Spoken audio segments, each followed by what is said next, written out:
All right, and welcome back to the Nexus Gaming Series. I am Bahamut, your caster. On the left-hand side, we are going to be having the Reepsville Gazette, and on the right, we are going to be having DG Alpha. How is everybody doing this evening? Also, really quickly, Majesty, thank you for the bits. 1 bit here for the payment to skip countdown. Well, here you go. You got to skip countdown with just that 1 bit. Absolutely going to be perfect with that. Now, let's go ahead and get into this. We had... it's a little bit different here for the... Division for the Nexus Gaming Series playoffs. The standard that we get throughout the normal season is a 2-game series domination league. If you win both games, you get 3 points. If you draw, you get 1 each. So in this situation, we get to the playoffs. It's actually a best of 3 in the playoffs here. So we are actually going to be having the highest seed, which is going to be DG Alpha. They went ahead and took map choice. They took Braxis Holdout. The maps that were banned out were Towers of Doom and Volskaya Foundry. So some of those long, slow-played maps are going to be taken off the table. But let's go ahead and get into this. This is a Division B playoff game. The member or the team actually who loses tonight will be knocked out of the playoffs, and the winner will advance into, I think, the quarterfinals. I'm not mistaken. Yes, the quarterfinals. So that is extremely, extremely exciting. But let's go ahead. We're going to get into this. I'm getting like waves of audio coming in. That would be why. All right, figured that out. Sorry about that. I apologize, stream. We had some weird audio coming through there. All right, we missed a couple things here, but let's go ahead and get into this. Alex Straza being extremely powerful on the left-hand side, banned out. A lot of good point control. Dragon Form is extremely powerful. The Abundance is a great healing talent for a lot of teams, so they just take that right off the table. And then Garrosh is such an amazing brawler and tank for this map. The repositioning, the tosses, the AoE stun onto an entire team, that's huge. So just to be able to take that off the table is a great aspect here, but we are going to be seeing really quickly, Genji will be picked up for the Reepsville Gazette, and then we are going to be having the Sonya and Maiev for the members of DG Alpha. Now, Sonya, extremely powerful in that solo lane. She can hold her own very, very well. And then Maiev is just a great assassin for these really kind of clumpy fights that we're going to be seeing on these control points on Braxis Holdout. But that's an early Deckard Cain. And I like the Gul'dan for the wave clear. Okay, so... they're going a little quick here, so we'll try and keep up. At this point, we are going to be having... so the Genji was picked up. High mobility, really good burn onto the boss, as well as just some rotations throughout the lanes. Deckard Cain, though, has a lot of good prep for the area. The AoE root is extremely powerful. And then to grab the Gul'dan on top of that, I think that's really powerful, because if you get a root onto a single character, Gul'dan just dumps all damage right onto that singular target and absolutely blows them up. Yo, Kaimo, how you doing? Thanks for coming by. Hope you're having a great night. Jinxie Cat as well. Thank you for coming by as well. Glad to see you guys won the game last night and advancing throughout. Ooh, you're scoping out. Yeah, I see you, Darkstorm, too. The entire team's here. Scoping out to see your potential opponents for next week's games. I see what's going on. I see right through you. But no, thank you for coming by and supporting the stream. We do, though, have the next band going to be coming out. Diablo banned out on the side of... DG Alpha, not a bad idea at all. They're looking for a tank on the side of Reepsville Gazette, as well as the fact that there are a lot of tight corridors for Diablo to get a lot of value here. And then they're going to go ahead and take out the Kael'thas. Kael'thas, much like Gul'dan, offering a lot of good just damage, as well as wave clear into the Zerg wave that we will be seeing on the map. DG Goat is a scrub. Still betting on DG, though. Dang. Jinxie Cat, thank you. Love you guys, too. All right. Getting into this draft, though. So they took out the wave clear, took out the tank. The DG Alpha is going to be looking for a support as well as a main tank. I like the Joanna as well as the Jaina. That works really good. Stark, what's up? Thank you for all of the Gilly Sharks in chat. But I really, really like the Joanna here, actually, with the Jaina. I think that so far they're building an extremely tight composition to fight over these shrines. I'm curious to see what they're going to be grabbing for their healer. I would like, actually... I like the idea of a Stukov for them. Silence will be huge. It'll really benefit the Jaina as well as the Maiev. And then Joanna can step forward a little bit more. But we'll see, as we do need a main tank and a solo laner on the side of Reepsville Gazette. Into the Sonya, you could technically Malthael here. It would work pretty well into the Joanna. You're taking a little bit of a risk, but hey, if you're strong with it, absolutely. Thank you guys, Gilly Sharks. Just thank you. I appreciate you guys coming by. Yeah, just all of that, and then hi Stark.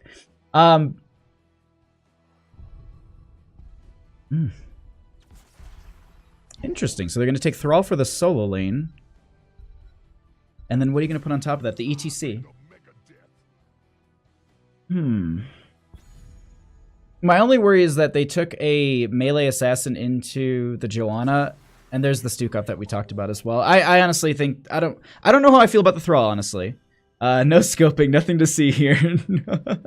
This is my clone. You guys are the best. But yeah, no, the Stukov is going to be offering quite a bit into these engagements on the points here. Humble Odin, Diablo Ban, WTF are these casuals? You guys are the best. All right, let's go ahead. Let's get into this. Let's get into game number 1 between these two teams. I am too excited about this, and thank you guys so much for coming by and checking out the games.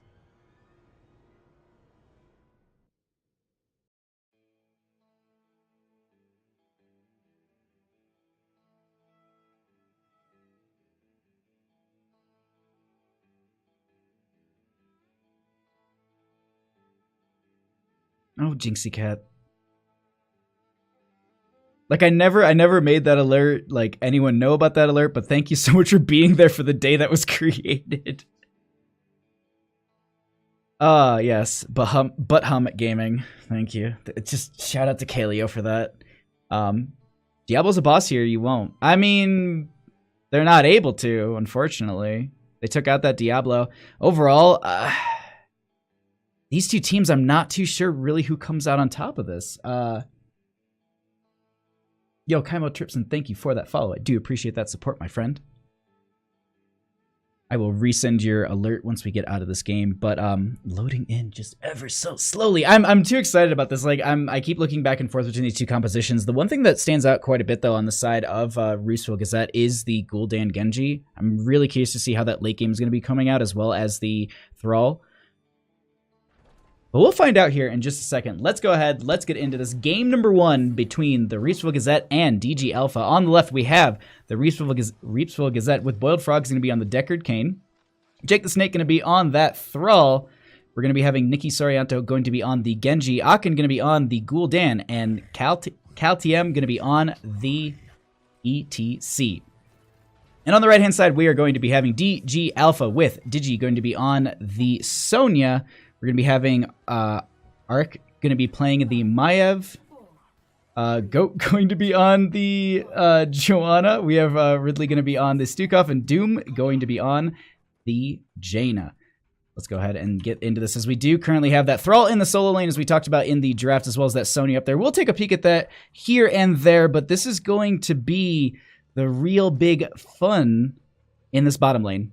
Real big fun? This is going to be the majority of our fun in this bottom lane, as we are going to be having these two teams brawl out. And this is the one thing that I do like about the Deckard Cain here, and I did mention in the draft, is setting up this lane for the team to just kind of excel and need to, you know, if they need to back off and grab a healing potion, that's absolutely phenomenal. One of the only healers that can be doing that in the game, so you can basically prep your lane, and as needed, they can go back and get the healing, rather than, like, for example, the Stukov needs to actually, you know, pass the healing with the pustules. We do have ETC, I think, getting denied the regen globe. They did go into that proc rag level 1, but that will be Maiev getting a huge umbral bind onto so many members here, getting a huge pull, and they went a little far out for the regen globe. No deaths just yet, but that was a nice big push into these members, kind of checking them and saying, you know, step up to us. We'll fight you right back here, as we do get the root going out onto Joanna. Goat going to be just taking a little bit of poke damage here from Nikki, and it's overall just going to be a poke wars between these two. Peeking, though, into the top lane here between Jake the Snake and Digi. Looks like the Sonya will be holding this lane out very, very well. And overall, I mean, this is going to be work for Thrall. I do want to note, though, that they did take that Echoed Elements at level 1 there, so they do have 5 stacks currently. That is typically what we see for that solo lane, and I really do got to say it works out very well for them. The other questing talents, just to kind of note here, is we do have this charge going over in favor for DG Alpha. We are going to be having the Echoed Corruption stacks for that Gul'dan, as well as the Proc Rock noted before on the ETC. Going to be stacking up those regen globes. No dive in from the Maiev just yet. We do have the Umbral Bind that will be pulling them in. Power slide out into the silence. And that's actually one thing I want to note really quickly, is that is the Maiev Umbral Bonds of Justice at level 1, that is actually an uncapped talent. I was watching another streamer earlier this week, and they were like, wait, hold on, it goes above? And I was just like, wait, it goes above? And they were sitting at like 18 stacks, and I'm like, oh, okay, so fun fact of the day, if you didn't know that, the Bonds of Justice is uncappable and you can just continue to stack that over and over and over again. I don't know how it works. I don't know how the percentage goes up, but we'll have to take a peek at that, as we do have the Genji rotating up here. So you're going to be going in on them, but knowing that this is potentially going to be a gank, just backs right out, rotates off into the lane to continue soaking up. Now, the other thing to note really quickly, 4s are achieved on the side of DG Alpha, so they will have a little bit of an advantage here, as it is also going to be grabbed by the members of Reepsville Gazette. I was about to say Reepsville Gazette, but it looks like no, we don't lose our ETC here, as Goat going to be going ahead and grabbing this point. Sonya going to be battling Jake the Snake in this top lane. Digi going to be doing their best, but falling a little bit low. That sustain isn't going to be working out forever for them, even though they do have the level 1 with the... Oh, that Warpaint at level 1 just being enough. Getting that little extra self-sustain. Digi sitting at under 100 health. As we peek back into bottom lane, we continue to see this struggle between these two teams. Overall, holding out very strong for DG Alpha, as it looks like the experience is starting to shift a little in favor for the members of Reepsville Gazette. And it looks like they'll just set their sights on this camp to push down in the lane, while Genji goes ahead and gets this clear in top. Thrall had to go back and get full, and Sonya had to do the exact same thing. So we do have that kind of crashing into the top lane. Meanwhile, we have Doom finishing up this camp with the help of Arik. And there's going to be the power slide out into the Joanna. Goat taking a lot of damage here. There is the rotation out from the Genji, but they don't get the kill, I do not think. The charge will go over in favor for the members of Reepsville Gazette. And this is just going to be bottom lane, top lane held over fairly well, but we do have Jake the Snake getting a little bit low from that Sonya. No death still yet between these two teams. We do have the rotation, though, up from Nikki just to go ahead and hold this over, and with that, that'll just be an easy point for the members of DG Alpha in this bottom lane. The 3v4 isn't something you're going to want to be going into at this time. Bloodfrog's going to be needing to back off at this time, but is going to be interrupted. And Maiev actually going to be jumping over the gate and not in the best spot. The ETC has the knockback. Going to be using the Umbral Bind to get onto a couple of these members, and that could be the first kill of the game. It will be, as they go ahead and get that kill onto the Maiev. We might follow it up with a second, as Doom is not looking too good. Going to get the pustule out from Ridley at this time, and Goat going to be getting the same thing. Going to try and, get on this point and stall this out as long as possible. Will they have... it's just kind of this 3v3 in bottom, though in top lane, I will note really quickly is that Sonya's getting pushed back, so they're holding this over. Little split here between the two teams. The Iron Skin coming out from the Joanna. They're also going to go ahead and get the slow on them. The Root going to be going out onto 2.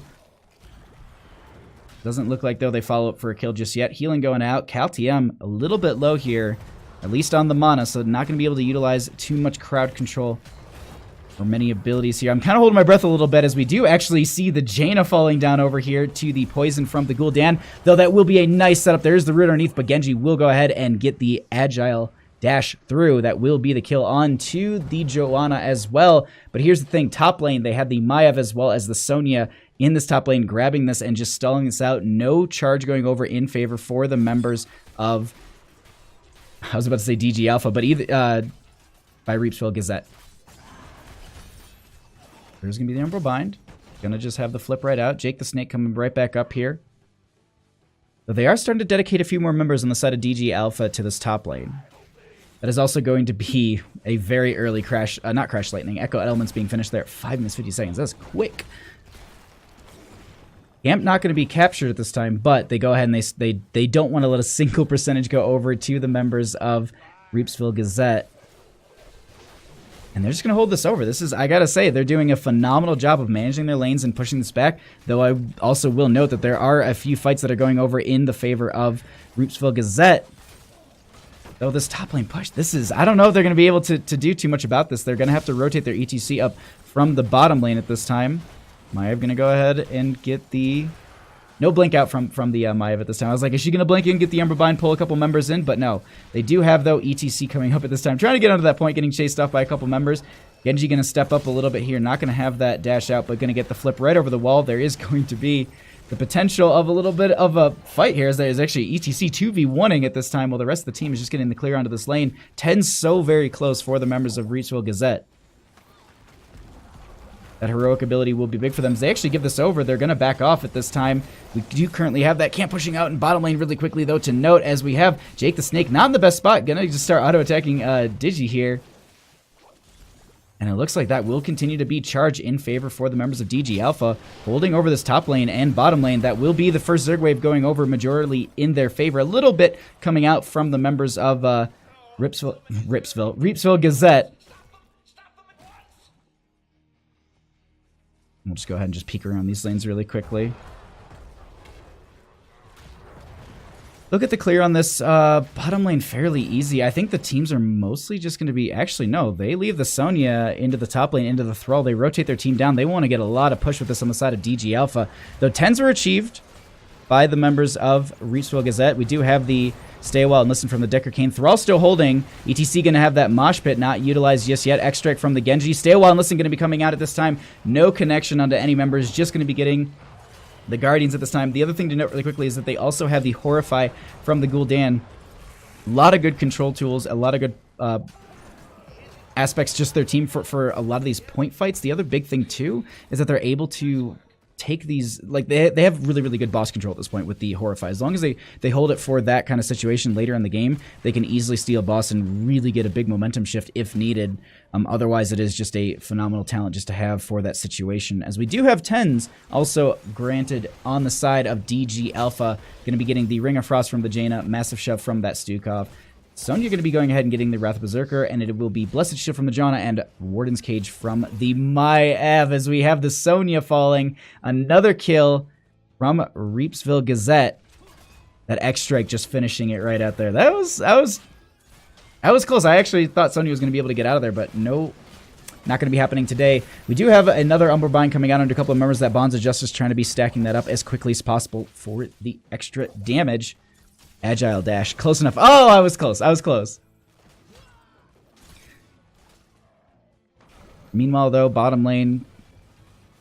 Gul'dan trying to get the clear on this as best as possible. This camp won't get the fort, but it definitely will get a ton of value here pushing this down. We do currently have ETC and Jake the Snake going to be rotating in at this time. Ridley looking like they're the apple of their eye, falling extremely low. Massive Shove going to be pushing the ETC in a bad spot, but that will be the Sundering coming out, as well as the kill from the Gul'dan. Stay a while and listen, not going to be connecting. Ring of Frost only going to be getting onto one, but the Maiev will be falling at this time. Genji just going to be sitting frozen there. A single target. Mosh onto the Joanna at this time, as it looks like they clean up 3. They go ahead and they start to push down this bottom lane because they do know that this will be the next lane for their Zerg wave. We can already see on the mini-map over here that the pen is starting in their favor. 22 seconds for the beacons to pop up here. That will be enough time for DG Alpha to go ahead and come back and get in position for this fight. Meanwhile, though, Sonya trying to do the exact same thing in top lane with the camp pushing up here, also giving that minus 12 armor at this point. It's actually going to be stacking up to 20, but looks like they'll go ahead back off. They don't want to get flanked on. They don't want to get rotated on and take a staggered death. So with the camp pushing this up, that will be the top fort going, and they basically trade up these lanes fairly easy. Oh, okay. About to say, but we do have a little bit of a brawl breaking out here. Caltium not in the best spot. Maybe have a power slide to get out there. That will be happening. Warden's Cage coming out. That will be pulling them right back in. Silence going to be there as well. ETC falling here, and that is not the time you want to be losing your tank, as they will be going ahead and chasing this down in the bottom lane. They go ahead and cap it just to stall it out a little bit further. Thrall not looking like they're going for it in the top lane. Just going to go ahead and get the clear into that. It is 13-12, but that is not an ETC presence, so they're not really able to fight this in this situation. Reepsville. I don't know, it keeps happening, and I do not mean to do it. Sundering coming out. Jake the Snake not in the best spot. That is going to be the Ring of Frost as well, and a lot of damage going to be coming out. Digi going to be grabbed as well with the Scroll of Identify there, but it's not going to be locking down anyone for a follow-up kill. We do currently have the Stay on Listen connecting onto the Joanna, but the camp will actually interrupt it. Horrify going to be coming out onto the Maiev. They looking like they're going to be able to try and get them. That will be the kill onto the Maiev at this time, and it looks like they back off. But here's the thing. Meanwhile, in bottom lane, this camp has been doing quite a bit of damage onto that fort. They also have gotten they've gotten 60% charge on the Zerg wave at this time. Looking for more here, as they do have one dead. The go... Not in the best spot here, as it looks like the Iron Skin will be popped at this time. Healing Push are coming out. It will be bouncing around, and it looks like Goat going to be getting out just fine. Ooh. Upset City continues. Stark, that's possible. It's very, very possible. We currently have, if I'm not mistaken, the 11th seed versus the 3rd seed. That's the one thing I should have wrote down. I wrote down who won it, but either way, let's get right back into this. We do have the ETC going ahead and controlling this in the top lane. That will be charged going over in favor for Reepsville Gazette. Sonya going to be popping the Wrath of Berserker. They're going to be going in for this fight at this time. Cal TM separated a little bit from the team. That will be the Ring of Frost coming out. There will not be a stay a while and listen because it is interrupted by that by the Ring of Frost there, as we actually see the Sonya falling first here. Boiled Frogs is able to stay alive for so long here. The Warren's Cage coming out, as well as Maiev just diving in so hard. Horrify going to be shoving them out at this time, as it looks like that will be the Maiev going to be falling. They try and blink over the wall, but guess what? The Gul'dan's right there, and there will be a silence just to control us for a couple seconds, or at least push them back, but it's not going to be working out for the members of DG Alpha, and Reepsville Gazette will be going ahead, controlling this end and moving over to the boss. Now, they do not have a Horrify, but at the same time, Sonya just got back. Jaina's now rotating halfway through their base. They won't be able to get here in time for any sort of defense or grab onto this boss. There will be something that they do need to clear in the top lane, but it looks like they're going to try and utilize their boss for that. I don't know if it's going to time out for that. It's going to rotate in like right behind the Zerg wave. We'll see. We'll keep an eye on that, as we do currently have the bottom lane going to be pushed in by the members of Reepsville Gazette.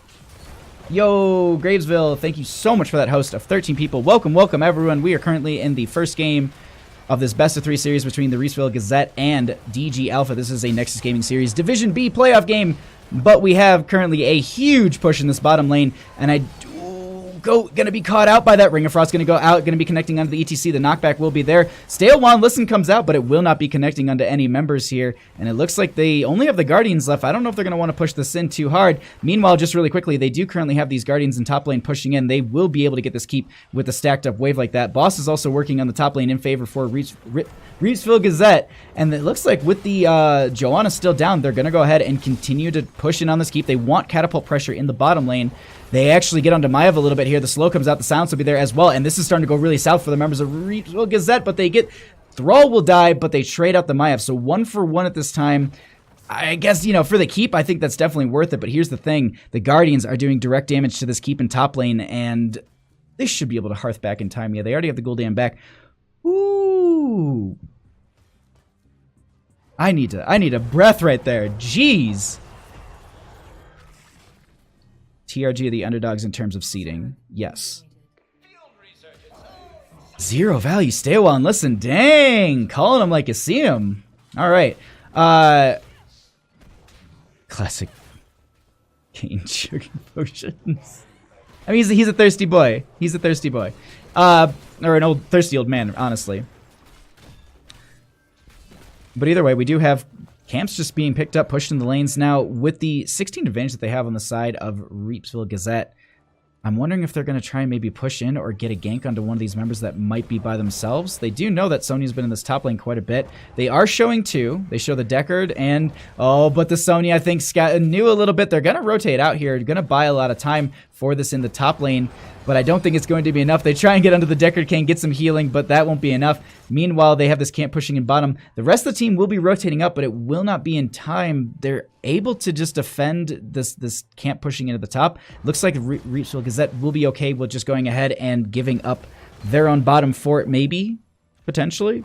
That bottom lane's quite stacked up with the camp down there as well, but they're looking for another keep with the 16 advantage, as well as the Sonya being down at this time. That's huge for them, but that is going to be a 3-member mosh. X-Strike going to be on top of that as well. The Maiev actually walks right into it. The Sundering comes out at the last second, ends it right there, as we have the Stale Wand Listen coming out just for a little bit of zoning there, and that will be the Joanna falling as well. Maiev is the only one left alive as they go ahead. They get the healing here. ETC going to finish that proc rock at the exact same time. They have this camp pushing in. They're going to go ahead and continue to grab a second keep of the game. They might move on to core, as 20 seconds there's 20 seconds for about 3 members here. Maiev not going to be jumping out. They start to work on the keep, excuse me, onto the core. Camp following up right behind. I'm just like, I'm holding my breath. Is this going to be it? Do they not? They don't get the defense, and the GGs are called out, and that is going to be game number 1 going over to Reepsville Gazette.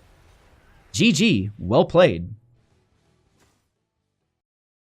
We are going to... I did it good.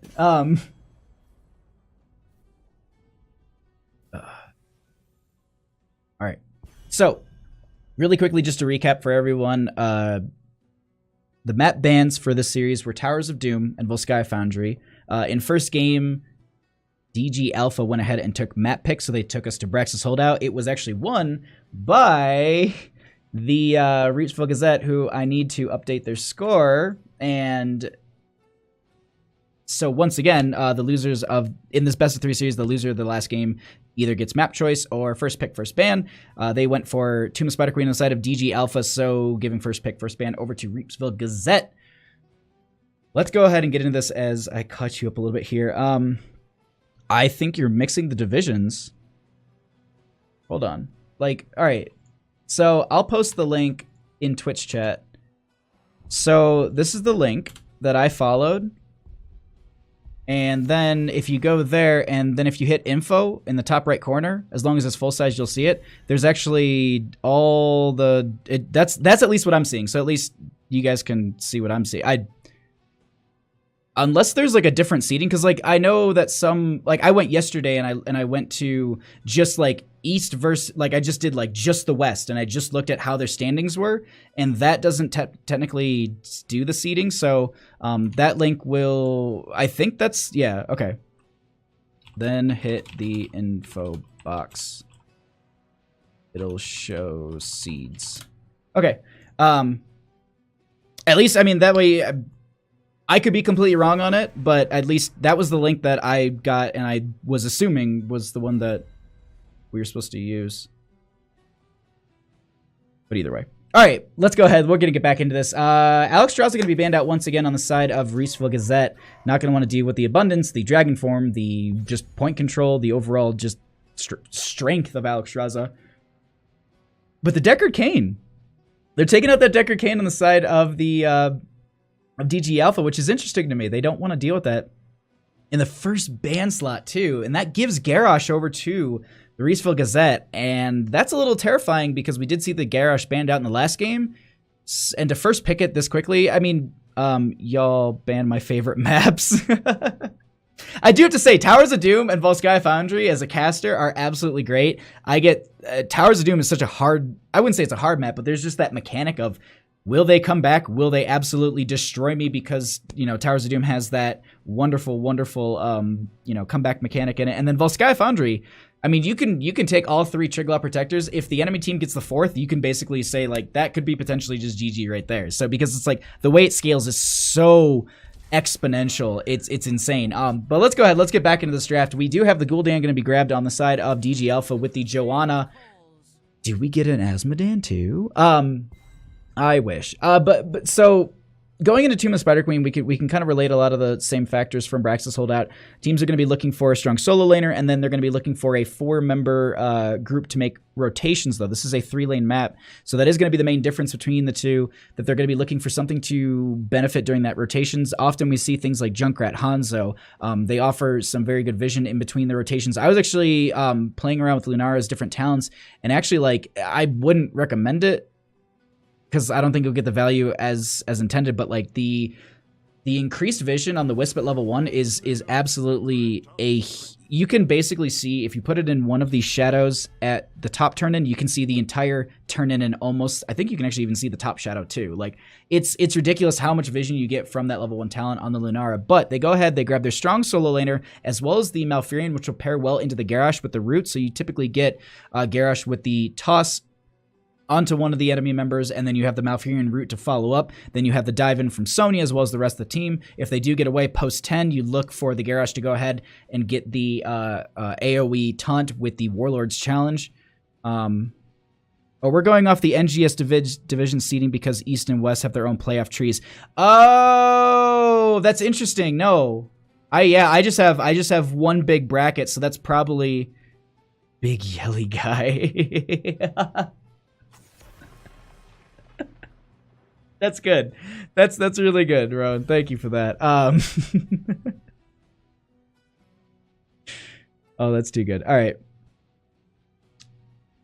But either way, Genji going to be banned out.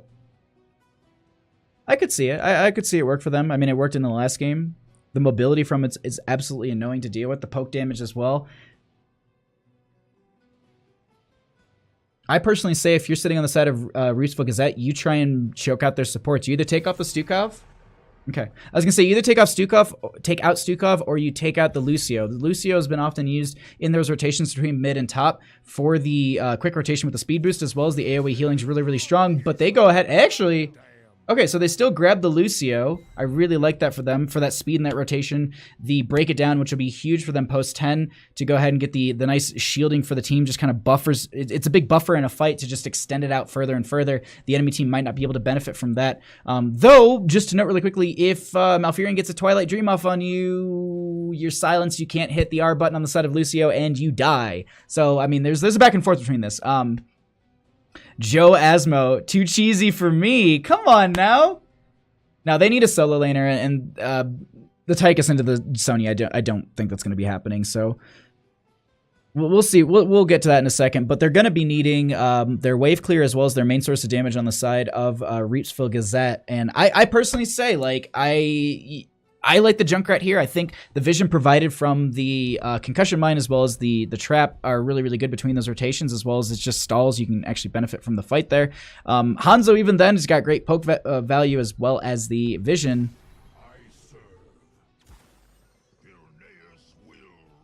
I mean, the Greymane I'm okay with, but the Zeratul? Zeratul?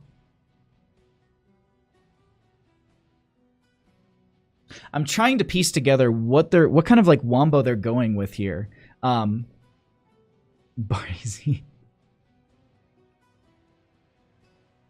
Okay, so last pick. So just that Zeratul, and that's gonna be the Arthas for the solo lane. Okay, I honestly gotta say, like, looking at the drafts, not taking into consideration teams, who won what, any sort of past names, just purely looking at just draft.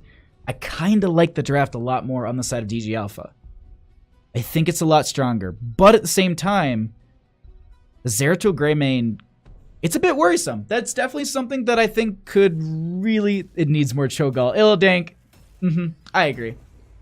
Definitely needs more Cho'Gall. But let's go ahead. Let's get into this.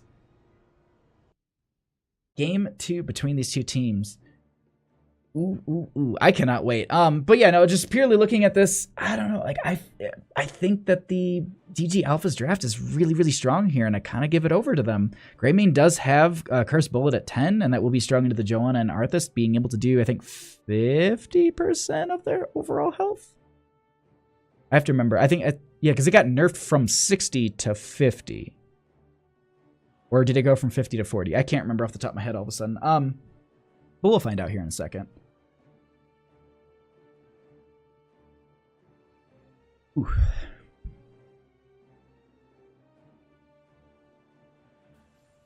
All right, let's get into this game number 2 between these two teams. On the left-hand side, up one game, we're going to be having the Reepsville Gazette with Nikki Saranto going to be on the Greymane. Jake the Snake going to be on that Zeratul. Cal TM going to be on the Garrosh. Boiled Frog's going to be on the Malfurion. And rounding it out with Aachen going to be on that Sonya.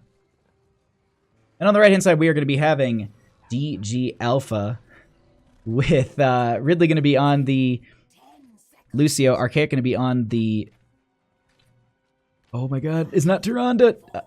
I'm blanking on the name. Tychus, there we go. Digi going to be on the Arthas. A Doomslice going to be on the Gul'dan, and Goat going to be on the Johanna once again. Let's go ahead and get into this. I was just like, Tychus, Tyrael, Tyrande? Like, it just like every team name besides Tychus came up in my head right there. But either way, we got this going here. We do have that Sonya already dropping down to that bottom lane, as well as the Arthas staying up here, maybe looking for a Howling Blast on the one member. Jake the Snake just playing that gate game, looking...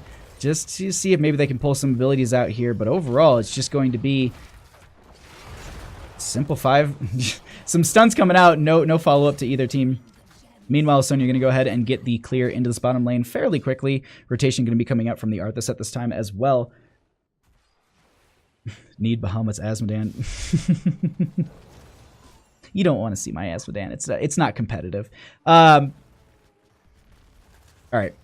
We do currently have a rotation going to be called out here at this time. And really quickly, just want to note, Well, we kind of have these rotations going out. Most of these teams are going to be looking for the gems. A little bit of a brawl in between that as well, but overall, I don't think that they're going to be going for any sort of big fights too early in this game. The experience from the rotations in lane are a lot stronger. We do have that Tychus kind of bouncing back and forth between lanes, maybe seeing, oh, can I come down here, help out with the Arthas, maybe get a kill onto that Sonya, but it's not going to be happening anytime soon. Toss going to be going out as well as just stacking up that Warbringer. Excuse me, that...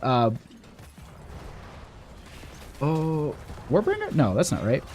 Warbreaker at level 1 on the Garrosh, as well as just some of the other stacking talents. We do have the Echo of Corruption for Doom here. I'm just kind of like looking at the talents as they're also making these rotations. We also have Run and Gun, if I'm not mistaken. Excuse me, Dash from the Tychus here. A little bit of alterations overall, though. I think it is just going to be fairly standard throughout. And at this point, I mean, just on Tomb of the Spider Queen, it's just going to be a lot of rotations. Just Calty, I'm looking for a couple of these, you know, just kind of cheeky, these cheeky tosses between these lanes. But overall, just back and forth between the lanes. Bottom lane going to be held over fairly well between these two. Looks like Arthas maybe getting pushed in a little bit here, but they do have the towers. It's going to be able to clear this out fairly easily for them. We do have the Tychus, though, kind of posturing up here. Do they wait and see? This is going to be a rotation going out. They back right off of here. No fight at this time. And I'm just looking and waiting because they're kind of setting up with this Zeratul here. I'm worried, or not worried, but just like thinking like, oh, are they going to be going in for a fight? No, they just go ahead and they just kind of bait out a couple abilities here and there. Overall, though, we do have the Siege Giant's going to be grabbed in the bottom lane as well. Arthas is going to have to go ahead and get that cleared out as Akin will go ahead and get the turn in at this time. And they're looking fairly close on the side of the Reepsville Gazette, as it will be just the back and forth between these two teams. Digi going to be trying to get the clear onto the siege camp, and Akin not going to be making it an easy time whatsoever. As it looks like, yeah, okay, so we do have Tychus postured up, maybe looking to see if they can grab them. There is not a Howling Blast that connects. That might have been the death of Akin. Ooh, you can just see that Tychus just chunking them so quickly. Kirosh gives not a single...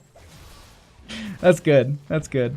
We do have the camp on the left-hand side going to be grabbed by the members of Reepsville Gazette.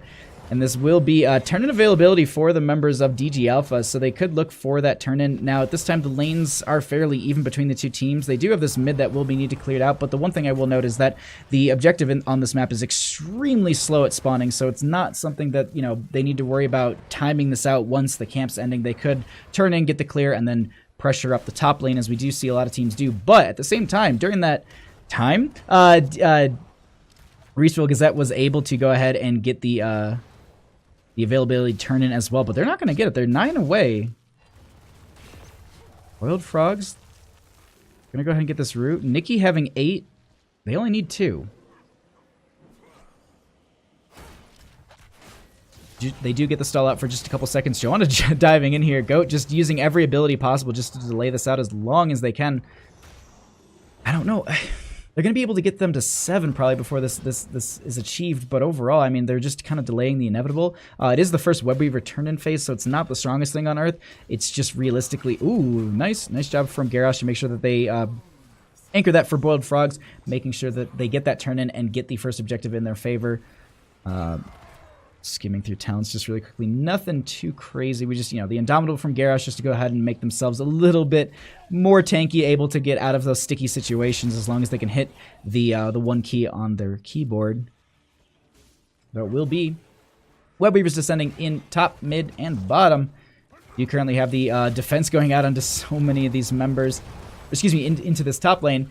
Some of these members are going to be rotating up into the top lane to go ahead and just make sure that this isn't pushed in, because boss lane is extremely powerful. And the reason I say that is because a lot of teams will go ahead and they'll actually get the Webweaver turn-in phase, and then on top of that, they'll stack the boss, and they'll have that almost as a core ending push. And this is actually cleared out before they can really even get the towers down to half health, so a very good defense on the side of DG Alpha. Even in the mid lane as well, Arthas in bottom gonna have to hearth back while Sonya pushes in quite a bit. Doesn't want to lose those 26 gems, and I do not blame them whatsoever for that. They do try and open this up a little bit more, but I gotta say the defense from DG Alpha here is extremely strong. Sonya going to be backing off this as the wave will be ending. They don't have enough for a turn-in once again. But here's the thing, DG Alpha, they do. And all they need is just kind of an in, and that could be the thing that pushes them into that 10 range. How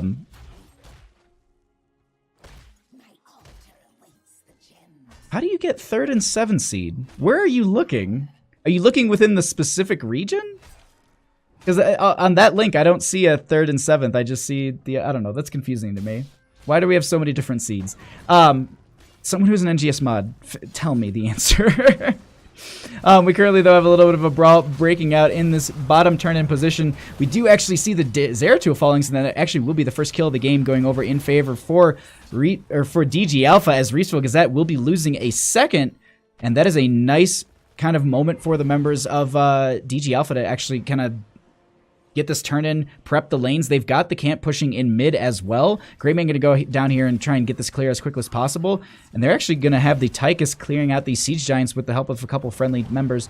And they just want to make sure that they get as much value out of this as possible. Top lane pushed in a little bit here. 10's achieved for both teams almost simultaneously.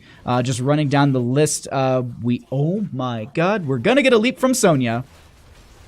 We do have the Twilight Dream X Break It Down going to be coming down, as well as we also have the oh my god, the Sendragosa coming down the lane, and the Break It Down going to be utilized at the exact same time is a huge push value. They actually get the kill onto that Greymane at the last second, who actually took go for the throat, not going for the Curse Bolt there into the double tank. Just that chunking value might have been beneficial, though they do have a couple squishy members in that backline to get the value from the go for the throat. But that is also going to be the Void Prism out from the Zeratul. Garrosh is going to be having the Warlord's Challenge and the Twilight Dream from the Malfurion. And then the Gul'dan will have that Horrify, Blessed Shield from the Joanna, Commandeer Odin from the Tychus, Break It Down from the Lucio, and Sindragosa from the Arthas. As it looks like they push in through the mid fort, work their way onto this keep. Not going to be going for it, as Arthas works into the top lane. Going to be getting a lot of value here. And I got to say, the experience was, I would say, fairly neck and neck, a little bit in the favor for Reepsville Gazette. But at this time, I mean, we're pushing ahead with a level and a half in favor for DG Alpha as they continue to spread themselves around these lanes, getting a ton of value post Webweaver phase. And if I'm not mistaken, they're fairly close to another turn in here. Oh, the standings on the site are not updated. Oh, NGS, come on now. Sonya actually going to go ahead and utilize the leap there to not die. And I gotta say, like, in some situations, I have done the exact same thing, and I do not blame them whatsoever. But that will be bottom lane going to be opened up quite a bit. And as I said, DG Alpha, they have enough for a secondary turn-in. They're going to try and go for it, as Digi has 47 of these. They're actually going to go ahead and pop the jukebox from the Lucio just for the extra healing, as well as Vision. No fight, though. That's what I was kind of expecting. They drop that, and they're going to go in for the fight. It's 13-11. They've got quite a bit of advantage. Now, I understand if they don't want to be dropping 78 gems. That is quite a bit at this time to be giving over to the enemy team. But they do not want to allow them to get anything in here at the same time on the side of Reepsville Gazette, because they're sitting at almost, I think they're caster math 7 away. Yeah. They actually, DG going to go ahead and get the majority of those gems in. 50 out of 55 already sitting in the bank in favor for DG Alpha. 13's achieved. They can go in for this fight. They have the talent tier advantage. Horrify actually going to go out. Horrify not going to go out. What? It's not on cooldown. Okay. I heard it go off. I'm confused. But they go ahead, they sneak into the top lane, and they will get a second Webweaver turn-in phase. Double Stun going to be going out. The Garrosh is actually going to be separating them further away from the team, but that is also going to be Break It Down utilized by the Lucio. So if two... Actually, no. Just the Break It Down is going to be burned here at this time. Garrosh is going to have Warlord's Challenge in 20 seconds here. Actually, we're going for a bit of a flank. I don't know if it's going to be working out. They get the stun onto one. The leap is going to go into that backline. They're getting a ton of damage onto Archaic. Going to have to back off at this time. Horrify going to be utilized as well. We do have the Sindragosa going out into so many of the members. Nikki going to be falling a little bit low here, but that will be the silence going out. The Zeratul with the Void Prism with 51 health onto the Arthas, but it will not be enough as they lose their Garrosh, but they lose their Arthas, but 3 members could be falling here to the Commandeer Odin. Archaic is doing so much damage. Aachen is needing to get out of here. That will not be enough as Sonya will be falling as well. We do currently have this push going down bottom lane. Commandeer Odin, or excuse me, mid lane. Commandeer Odin dropping at this time. The Webweaver in top lane just doing work. It's stacked up so much. We do currently have the Greymane going up here to get the clear into this, but the members of DG Alpha are swarming around this mid lane keep, just trying to get this pressure and get catapult pressure. And it looks like actually Archaic is going to rotate up here and say, assume we want 2 keeps. The rest of the team will be coming up here. That might have been a bad idea, as they do get the toss and taunt onto Doom. That will be the pick onto the Gul'dan. This late game is extremely important for some of these teams because the death timers are getting really, really long, and that gives a lot of ample time to work back the lanes. But at the same time, one of the keeps has fallen, so they're going to need to manage and maintain this mid lane consistently because of the fact that catapult pressure is something that you cannot avoid. That lane will naturally push out in favor for a DG Alpha as long as they have catapult pressure in their advantage. Once and if they can even it out in the mid lane on the side of Reepsville Gazette, then it will be kind of, you know, mashing right in mid over and over again. But we do have turn availability for Reepsville Gazette. They have the advantage without that Gul'dan being up. They do pop at this time, 14 to 15, and this is realistically the time that I think they need to play this slow, but they also need to play it smart and try and get some advantage here. Their lanes are extremely far pushed in on their side. You can already see Greymane's clearing almost beyond actually every lane is beyond their own fort. And so these Web Weavers won't be pushed up the lane too far, but it is 12 minutes into the game. It will have some siege value. It will kind of just delay this out. They can. Ooh. It's just the Joanna versus the Jaina, or excuse me, the Sonya.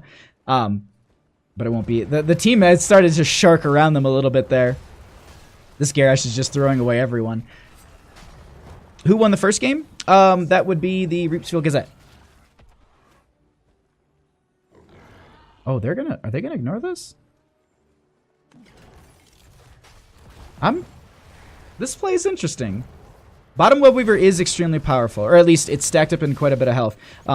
They're going to need to start Hearthing at this time. We do have the Arthas already going back. They start to work through the gate. They have the Arthas already back 16 to 15. If they can burn down this keep really, really quickly, they'll get the advantage they're looking for. Sendragosa is available. They could utilize that. They're looking for the angle. Keep falls. Sendragosa is going to be coming out at this time. It is going to be catching on to Jake the Snake as well as Nikki. Not the best heroes for this. They get the double root onto 2, but the Void Prison comes out, stalling this out so very well. A lot of heroics are going to be... well, just Commandeer Odin as well as the Sendragosa will be burned. But here's the thing. Mid lane got pushed in quite a bit. Weremo, thank you so much for that. I appreciate that. Barnheezy, thank you, thank you, thank you. East for one playoff tree and west for another. Ah, see, that's why we have different seating. Because you're looking at it at the specific east and west. But either way, that would all VP. This actually is a little risky, though. Horrify is up. I will say that. But so is Twilight Dream. We'll see who hits their R button first here if they get the Horrify off. But it looks like they're going to be pulled out of there. No fight going to be happening. The Horrify actually does go out, pushing a couple of members into this fight. The taunt goes out. The Lucio will be falling at this time. Silence is going to be onto a couple members. They actually lose their Joanna as well. They are going to be getting the root onto a couple members here. We also lose Digi as well. That is going to be 3 members falling. Doomslice stepping up a little bit there. Cal TM going to get dismounted. I don't think they're going to be able to get in there. But here's the thing. That is boss in favor for the members of Reepsville Gazette. They don't have enough for turn-in at this time, but at the same time, I mean, pushing up this, they have Zeratul already clearing out the wave, making sure that it's just pushed up in their favor. This will be cleared out as well by the stacked up minion wave. Bottom has catapult pressure that they're going to need to deal with, but here's the thing. Mid lane is a ticking time bomb, as well as I noted. You're going to be seeing these catapults consistently win out the lane, and you see that in bottom lane, they're doing the exact same thing. They're not letting these... Excuse me, they're not letting these waves stack up too much, as well as push too far forward here. But this will be a turn-in. 51 out of the 60 gems. They're only 3 minion waves away from getting another turn-in in favor of Reepsville Gazette. Dominal going to be used by the Garrosh. Okay. No... A Warlord's Challenge. They go ahead and they get the boss pushed up here, but here's the thing. Winions. We don't want to let Winions... Bruises and Katas mid, they just have to delay. Whew. Catapults can be cleared out fairly easily. They're looking for those last couple gems here. It looks like Garrosh will be able to help get those, as well as a couple members in the mid here. The only thing is they do have these gems split off around a couple people. They actually go ahead and Caltium will use as much as they can to make sure that they do not stagger death this late in the game. They do not want to be doing it. That is going to be another Void Prison coming out just to delay this. And I gotta say, I poo-pooed the Zeratul in the draft, but these Void Prisons that are coming out, they're really, really, really starting to benefit the members of Reepsville Gazette, saving their members so very many times. And the one thing I will say is this is triple catapult pressure in bottom lane. Won't be ending the game here, but once they get some members back, Oh, if they can get turn in, the Web Weavers will basically descend right on top of the enemy team's core, which they're kind of debating. Do they get the clear or do they get the back? And at this point, they're going to go ahead. They get the turn in inside on the side of Reepsville Gazette. DG Alpha has a big defense to make here. Every heroic besides Void Prison is off cooldown. That's the one thing to note too. There isn't a Void Prison to save the team for the next 50 seconds. Web Weavers are working down Web Weavers are working their way down the lanes. They also have the Siege Giants in bottom lane. Classic boss throw. I gotta say, like, it was a risky call. It was definitely a very risky call for that boss play. I saw the intent. Like, I think they were trying to go for the bait, maybe? Didn't seem like they were going for the bait, but we'll say that. Boss throw for sure. Okay. Push down in the bottom lane. Digi looking for Jake the Snake. Webweaver going to be burned down fairly quickly here, not even taking off the core shielding. Which, by the way, there's a UI bug. The core shielding is that black bar for the red team, but we actually have the Sendragosa coming out at this time. Currently have Commandeer Odin as well going to be out. There's going to be the leap out from the Sonya onto a couple of the members. That is going to be the Warlord's Challenge onto 2. Ridley is going to be falling as well as the Arthas, and that is going to be the Greymane on the other side falling as well, but Archaic going to be dragging these members away in the Commandeer Odin form. I think this should be ending fairly soon. And I apologize for that. Gul'dan going to be falling as well. This is going to be a 3-for-1 trade. They have the Siege Giants. Are they going to be trying to end here? Archaic going to go ahead and back at this time. They've got one Siege Giant. The Joanna is trying to delay this, but this might be a fault as they do get the root onto the Tychus. The toss will be going out right onto the Joanna. They've got a couple members grouped up here. They dive onto Archaic. They're delaying this out fairly well, but here's the thing. The death timers are so long. There's still 11 to 10 seconds left for a couple members to get back. Jake the Snake diving onto Goat here as it looks like they're starting to work down the core. 50% going down. There's getting even more. That will be the Warlord Challenge coming out, but not connecting because the Iron Skin. They do get the Arthas back at this time. 7%. The GGs are thrown out, and that is going to be game number 2 going over to Reepsville Gazette. GG, well played. They will move on in the playoffs.